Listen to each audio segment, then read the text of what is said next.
अस्सलाम वालेकुम dear viewers. आज का जो टॉपिक हम डिस्कस करेंगे वो है NEBOSH international general certificate in operational safety and health और इसका IG-1 न्यू सिलेबस के तहत, और इसके एलिमेंट नंबर 3 हम डिस्कस करेंगे जो कि है managing risk, understanding people and processes. जिस तरह से मैंने एलिमेंट 2 के खत्म होने पे एक बात आपको बताई थी कि ये एलिमेंट लेंथी होने की वजह से आपको अवेलेबल होगा डिफरेंट पार्ट्स में। तो आज हम इसके पहले पार्ट की रिकॉर्डिंग करने के बाद, वीडियो बनाने के बाद अपलोड कर देंगे। मजीद इसके पार्ट्स देखने के लिए आप चैनल के साथ कनेक्टेड रहें। बेहतर तरीका ये है कि आप चैनल को सब्सक्राइब कर लें। चैनल सब्सक्राइब करने से जैसे ही इसका नेक्स्ट पार्ट अपलोड होगा तो आपको एक नोटिफिकेशन रिसीव होगा जिससे आपको ये मालूम हो जाएगा कि इसका नेक्स्ट पार्ट आ गया। लेक्चर की जानिब बढ़ते हैं।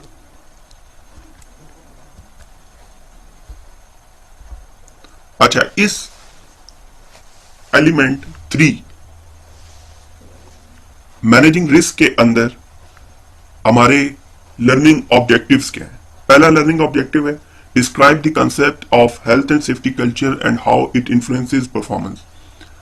कि हेल्थ एंड सेफ्टी कल्चर का कंसेप्ट क्या है और ये कैसे किसी भी ऑर्गेनाइजेशन या इंडिविजुअल की परफॉर्मेंस के ऊपर असरअंदाज होगा। दूसरा पॉइंट है summarise how health and safety culture at work can be improve. कैसे हम हेल्थ एंड सेफ्टी कल्चर को बेहतर कर सकते हैं। तीसरा है हमारे पास third one, summarize the human factors which positively or negatively influence behavior at work in a way that can affect health and safety। कि वो कौन से इंसानी अनासिर हैं जिसकी वजह से उनका असर वो मनफी भी हो सकता है और मुस्बत भी हो सकता है किसी के बिहेवियर के ऊपर वर्क प्लेस में, जिसकी वजह से हेल्थ एंड सेफ्टी के ऊपर असर पड़ सकता है। चौथा हमारे पास आता है explain the principles of risk assessment process. Risk assessment के असूल क्या है, किन बुनियादों पे वो काम करेगी, रिस्क असेसमेंट होती क्या है और उसको कैसे परफॉर्म किया जाएगा या कैसे कैरी आउट किया जाएगा। पांचवा हमारे पास इसके अंदर मौजूद है discuss typical work place changes that have significant health and safety impacts and ways to minimise those impact. कौन से ऐसी तब्दीलियां हैं जो नुमाया फर्क डालती हैं हेल्थ एंड सेफ्टी के ऊपर और हम उनके ऊपर कैसे काबू पा सकते हैं या उन्हें कैसे कम कर सकते हैं।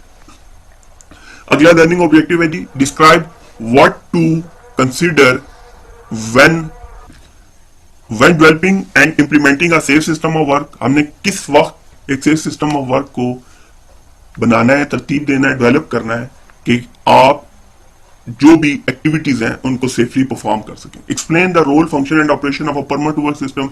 इस टॉपिक के अंदर हम पूरे का पूरा permit to work system PTW को डिस्कस करेंगे। Then we have discussed typical emergency procedures, including training and testing, and how to decide what level of first aid is needed in the workplace. इस part में, इस element के हम discuss करेंगे कि emergency procedures क्या है और फर्स्ट एड हम किस तरह से मुहैया कर सकते हैं।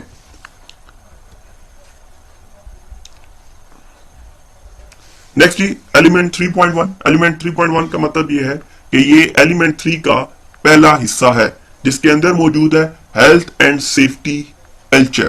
कि हेल्थ एंड सेफ्टी का कल्चर ऑर्गेनाइजेशन के अंदर क्या है, पॉजिटिव कैसे होता है, नेगेटिव कैसे होता है, कौन से सर्कमस्टांसेस हैं जो इस हेल्थ एंड सेफ्टी कल्चर के ऊपर असरअंदाज हो सकते हैं, उनको कैसे एड्रेस किया जा सकता है, उनके ऊपर कैसे काबू पाया जा सकता है। अच्छा जी, सबसे पहले सेफ्टी कल्चर की यहां पे हमें डेफिनेशन दिखाई दे रही है। The safety culture of an organisation is a shared attitude, values, believes and behaviour relating to health and safety. मतलब सेफ्टी कल्चर एक ऑर्गेनाइजेशन का मुश्तरका तौर पर लोगों का हेल्थ एंड सेफ्टी से रिलेटेड रवैया क्या है, उनके इसके बारे में अकायद क्या है और वो इसको कितनी कदर की निगाह से देखते हैं उनके मुश्तरका तौर पर। किसी एक बंदे का, इंडिविजुअल की बात नहीं कर रही, शेयर्ड।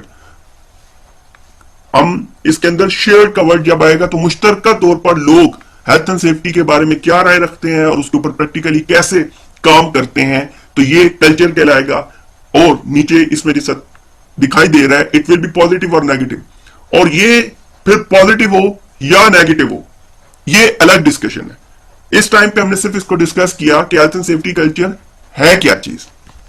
आगे चलते हैं, पॉजिटिव और नेगेटिव कल्चर के सामने देखते हुए हम डिस्कस करते हैं इसको दोनों जानिब। चार पॉइंट्स हैं जो मेनली इनको अलग करेंगे, इनके दरमियान में फर्क वाजे करेंगे। तो पॉजिटिव कल्चर का पहला है, people think that safety is important, कि लोग अगर ये समझते हैं कि हेल्थ एंड सेफ्टी इंपॉर्टेंट है तो ये पॉजिटिव कल्चर की तरफ निशानदेही की जा रही है। नेगेटिव कल्चर में lots of people think safety is of low priority. Negative culture में बहुत सारे लोग ये समझते हैं कि हेल्थ एंड सेफ्टी इतनी अहम नहीं है बनिस्बत प्रोडक्शन के, क्वालिटी के या बिजनेस करने के। पॉजिटिव कल्चर में दूसरी चीज, safety is considered in all management decision making, कि ऑर्गेनाइजेशन के हर सेक्शन में हेल्थ एंड सेफ्टी को डिस्कस किया जाएगा या शुमार किया जाएगा। नेगेटिव कल्चर में ऐसा नहीं होगा। Safety is not considered in decision making at any level. Safety जो है किसी भी तरह हम क्या करेंगे कि हर लेवल पे जब हम इसको इंगेज नहीं करेंगे, इन्वॉल्व नहीं करेंगे, तो ये नेगेटिव कल्चर की तर्जुमानी करेगा। देन पॉजिटिव कल्चर में तीसरी चीज, people work safely because they want to, not because they are told to. इसमें लोग खुद से, क्योंकि लोग चाहते हैं कि हम काम को महफूज तरीके से करें, इसलिए नहीं कि उन्हें कहा जा रहा है तो महफूज तरीके से करें, बल्कि इसलिए कि वो जाती तौर पर चाहते हैं कि काम को महफूज तरीके से परफॉर्म किया जाना चाहिए। नेगेटिव कल्चर में इसके बरक्स क्या होगा, people will only work safely if they are told to and think that they will be caught and punished if they don't. मतलब वो इस डर, इस खौफ से कि वो सेफ्टी परफॉर्म कर रहे होते हैं। पहली बात है, नेगेटिव कल्चर में बहुत सारे लोग सेफली किसी काम को परफॉर्म करने की तरफ जाते ही नहीं है। जो लोग जाते हैं तो वो दो बातों की वजह से जाते हैं, एक कि वो पकड़े जाएंगे, दूसरा उस पकड़े जाने के नतीजे में उनको पनिशमेंट हो सकती है, उन्हें फाइन हो सकता है। पॉजिटिव कल्चर की लास्ट डिफरेंस नेगेटिव कल्चर के रेलेवेंट देखेंगे। All workers are positively influenced by this peer thinking and behaviour. Positive में क्या होगा कि जब आपके पेयर ग्रुप्स जो होंगे वो जब पॉजिटिवली परफॉर्म कर रहे होंगे तो इसकी वजह से इंडिविजुअल्स के ऊपर यह असर पड़ेगा, क्योंकि पेयर ग्रुप को बोलते हैं जो मुख्तलिफ ऑर्गेनाइजेशंस के अंदर इसलिए बनाया जाता है ताकि काम को बेहतर तरीके से टीम वर्क की मदद से परफॉर्म किया जाए।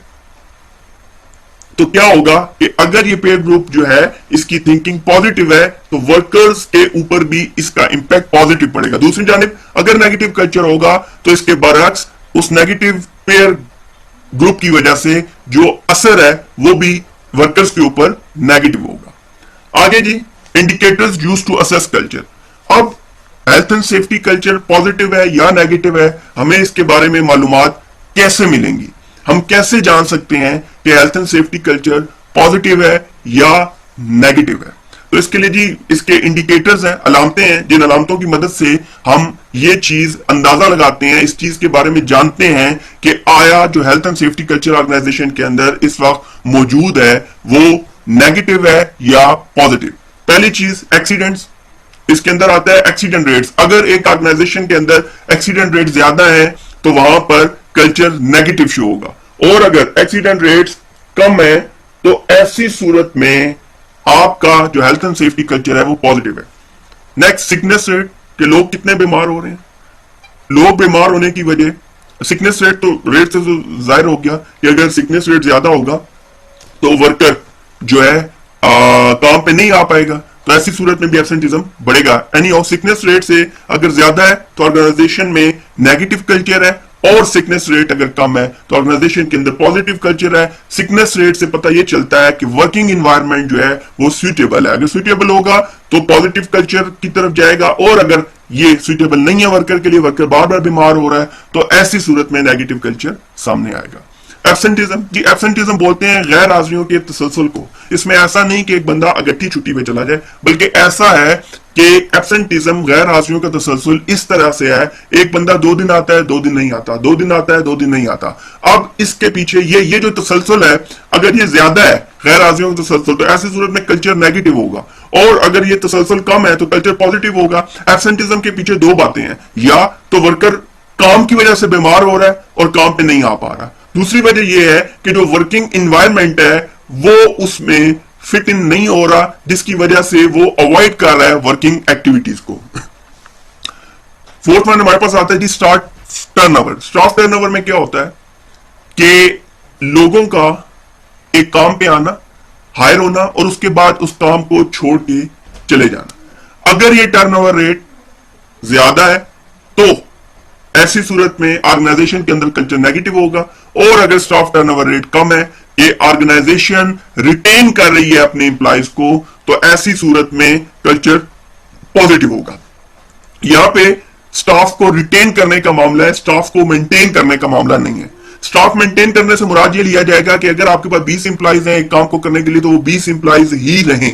लेकिन स्टाफ रिटेंशन जो है वो अहम मामला है। उसमें क्या है कि जो 20 इंप्लॉइज वहां पे मौजूद हैं, तो उनमें से ज्यादा इंप्लॉय आप हर साल उनके साथ कैरी ऑन करें वर्क एक्टिविटीज, तो ये रिटेंशन ऑफ स्टाफ होगी। मतलब कि जो स्टाफ आ चुका है उसको जाने न दिया जाए, तो ऐसी सूरत में ऑर्गेनाइजेशन का स्टाफ टर्नओवर रेट जो है वो कम होगा और एक पॉजिटिव कल्चर की तरफ निशानदेही करेगा।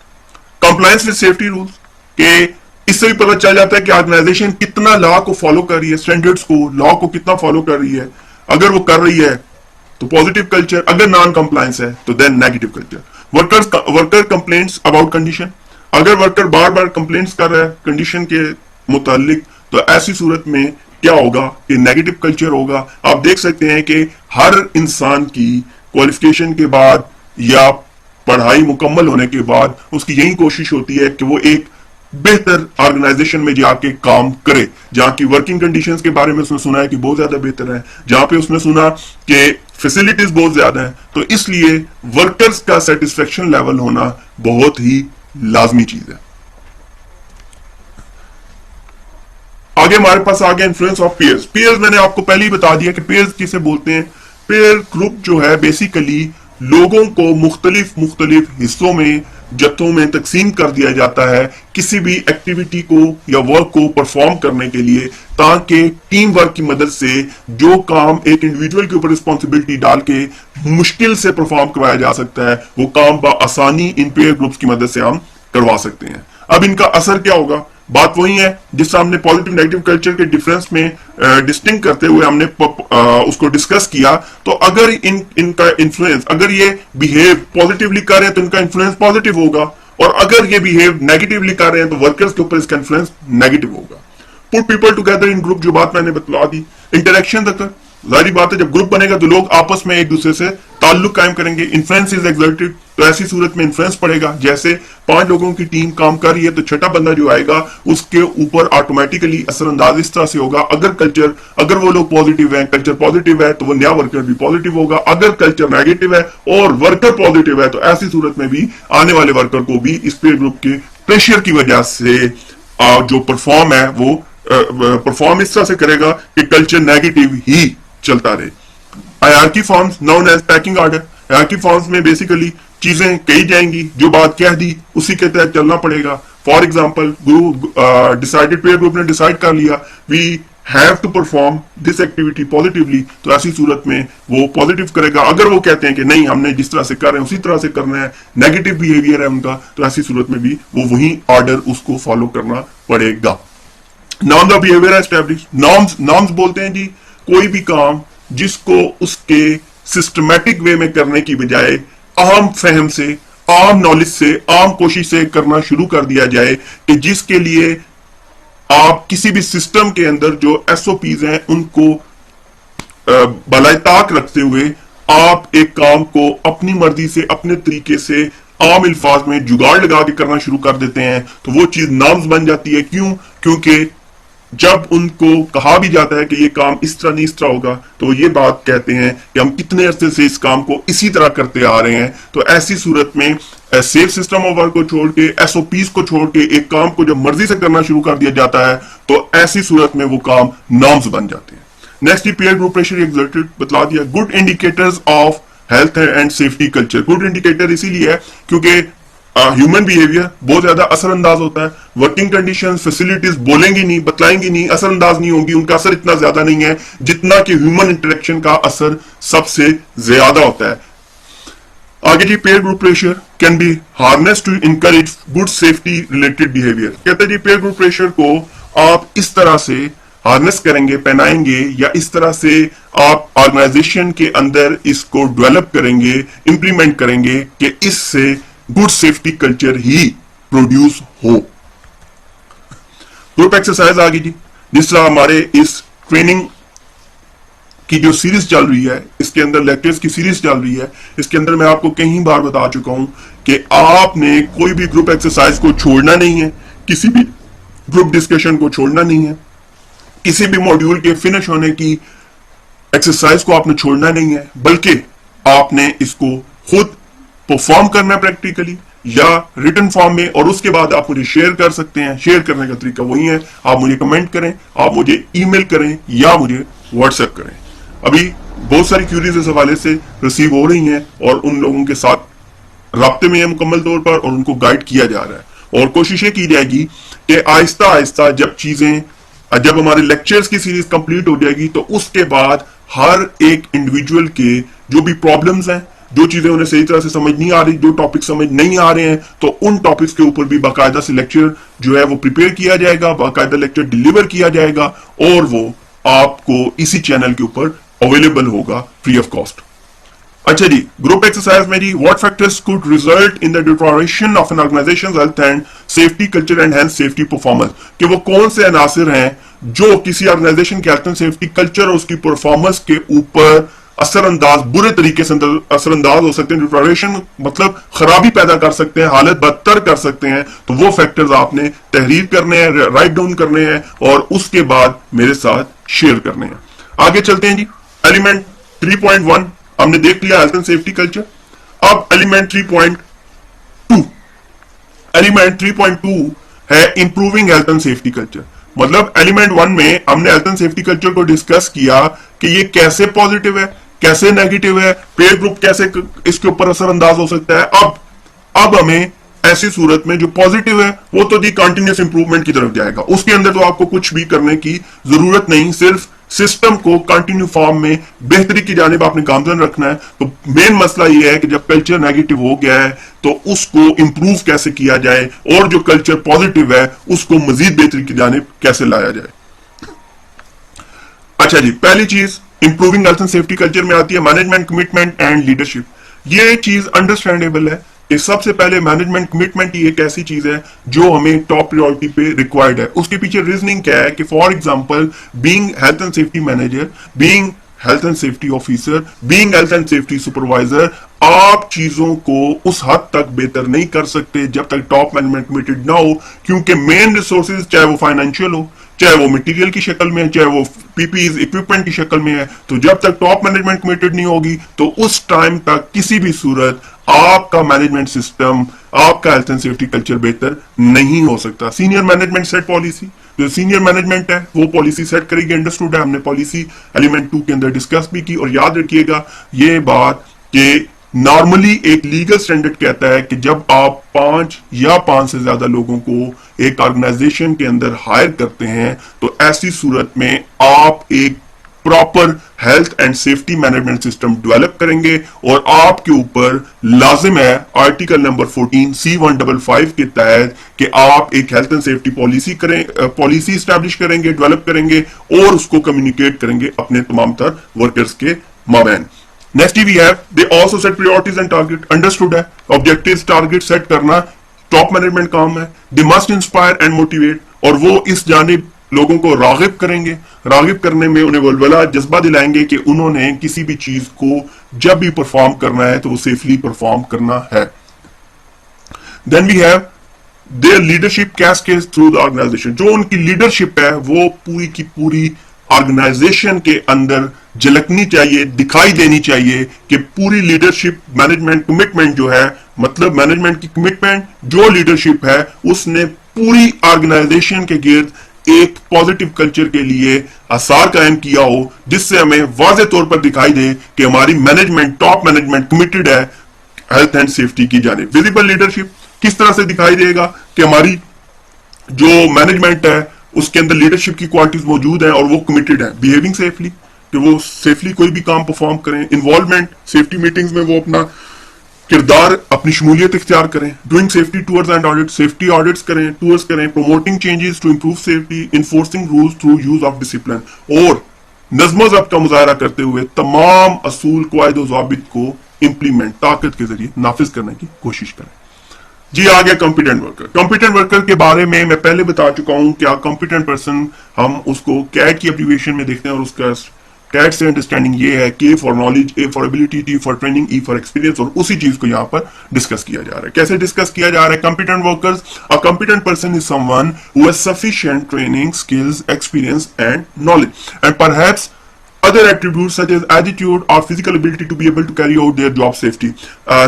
अच्छा, इसमें एक बात याद रखिएगा, कॉम्पिटेंट पर्सन के अंदर ये चार चीजें मेनली काउंट की जाती हैं, लेकिन कुछ सर्कमस्टांसेस में जब नेचर ऑफ वर्क हार्ड हो या नेचर ऑफ वर्क हॉट हो या नेचर ऑफ वर्क डिफरेंट हो या डिफिकल्ट हो, सॉरी, तो ऐसी सूरत में क्या होगा कि आपको एडिशनल एट्रीब्यूट्स भी देखने पड़ेंगे जिसमें वर्कर का बिहेवियर क्या है, जिसमें वर्कर की जो काम करने की सलाहियत है वो कैसी है। अच्छा जी, अब आगे हमारे पास आ गया ये ग्रुप एक्सरसाइज भी है और इसको हमने यहाँ पे डिस्कस भी कर लेना है और क्योंकि ये पार्ट है इसी एलिमेंट का। Identify a few example of workplace communication, कि वर्कप्लेस में कम्युनिकेशन कैसे की जाएगी, कि वर्कर के साथ इंटरेक्शन कैसे किया जाएगा, वर्कर से फीडबैक कैसे लिया जा सकता है। तो ऐसी सूरत में हमारे सामने तीन कैटेगरीज हैं। पहली वर्बल कम्युनिकेशन जो बोल के की जाए, दूसरी रिटन कम्युनिकेशन जो तहरीरी तौर पर की जाए, और तीसरी ग्राफिक कम्युनिकेशन जिसके अंदर आप तस्वीरी तौर पर चीजों को एड अप करके ये कम्युनिकेशन करेंगे। आगे आता है जी what are the merits and limitation of each method, कि हर कम्युनिकेशन मेथड की कैटेगरी के फवायद क्या हैं और इसके नुकसानात क्या हैं। आगे चलते हैं जी, पहले आता है हमारे पास वर्बल कम्युनिकेशन। वर्बल कम्युनिकेशन के बेनिफिट्स में पहले पर्सनल, कि हर बंदा इंफरादी तौर पर इसको कर सकता है, क्विक फौरी तौर पर आप किसी के सामने कुछ भी कर सकते हैं, डायरेक्ट आपके और सुनने और बोलने वाले के दरमियान कोई भी चीज हाइल नहीं है, और इससे आप चेक अंडरस्टैंडिंग डेवलप कर सकते हैं। कैसे चेक अंडरस्टैंडिंग? फॉर एग्जांपल, अगर आप फेस टू फेस किसी के सामने हैं, बीइंग टीचिंग, जब मैं किसी को फेस टू फेस लेक्चर दे रहा हूँ तो उसके फेस एक्सप्रेशन से मैं ये रीड कर पाऊंगा कि आया जो चीज उसको समझाई जा रही है तो क्या उसको समझ आ रही है या कि नहीं।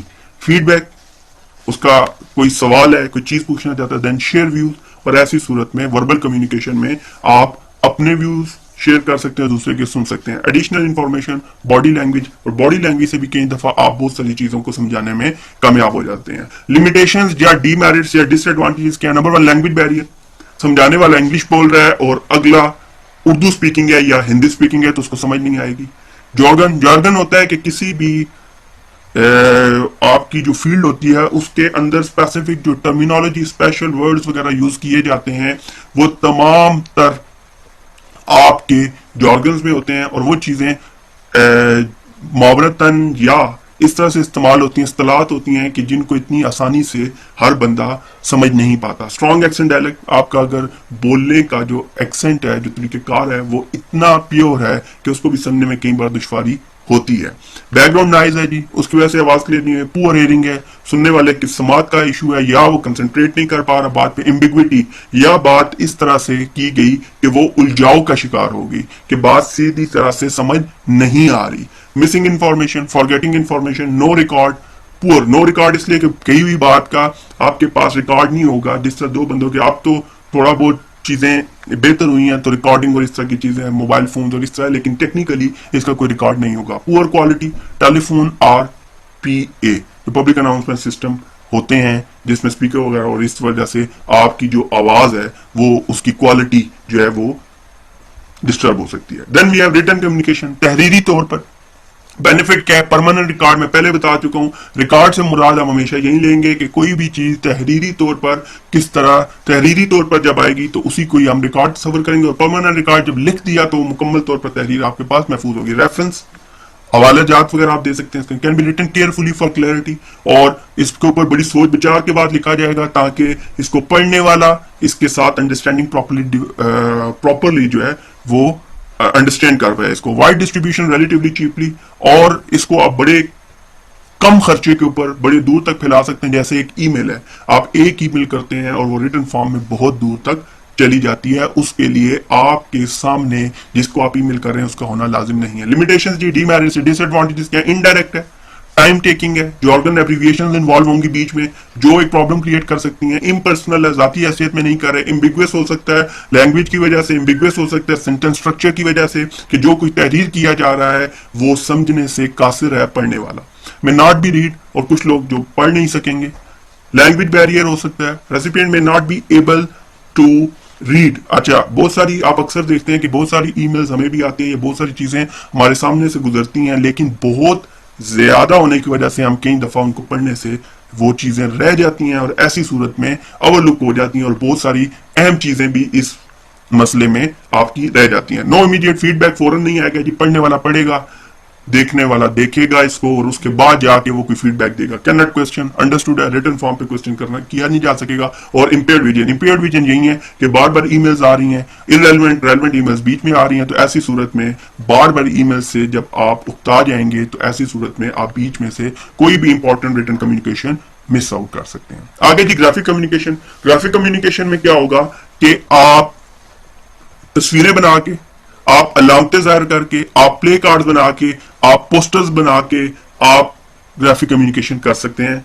बेनिफिट्स क्या है जी? Eye catching, visual, quick to interpret, interpret होता है किसी चीज की तशहीर होना। नो लैंग्वेज बैरियर, सारी बात अलामत है। फॉर एग्जांपल रेड सर्कल में अगर पी लिख के उसके ऊपर क्रॉस है तो अंडरस्टूड है किसी को कि ये नो पार्किंग है। No language barrier, jargon free, कोई मुहावरा कुछ भी नहीं, क्योंकि जब तहरीर ही नहीं, सुनाई नहीं दे रहा तो वो जॉर्गन हो ही नहीं सकता, क्योंकि सिर्फ इसमें एक तस्वीर होगी जो दिखाई दे रही है। Conveys a message to a wide audience, और उससे होगा क्या कि पढ़ा या अनपढ़ कोई भी बंदा हो वो काफी हद तक इन साइंस से इस ग्राफिक कम्युनिकेशन को अंडरस्टैंड कर लेगा, मासवाए उस ग्राफिक कम्युनिकेशन के जो किसी चीज के अंदर स्पेसिफिक हो जाएगी। फॉर एग्जाम्पल आप नॉर्मल रोड के जो साइंस हैं वो जानते होंगे, लेकिन जब तक कि आप प्रॉपर ड्राइविंग की क्लासेस नहीं लेंगे, जब तक आप प्रॉपर ड्राइविंग सीख के प्रॉपर लाइसेंस नहीं लेंगे, तब तक वो आपको ड्राइविंग के या रोड सेफ्टी के साइंस का बेहतर तरीके से अंदाजा नहीं होगा जी। फिर आगे लिमिटेशंस, डीमेरिट्स या डिसएडवांटेजेस क्या हैं?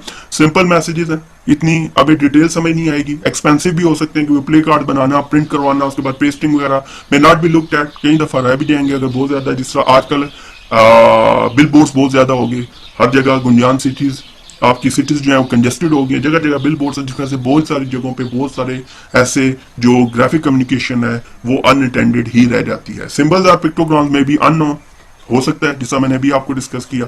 फीडबैक कोई नहीं है, नो क्वेश्चन, और इंपेयर्ड विजन। बहुत ज्यादा भी ग्राफिक कम्युनिकेशन होगी तो लोग अवॉइड करेंगे कि इधर कुछ ना कुछ तो होता ही है।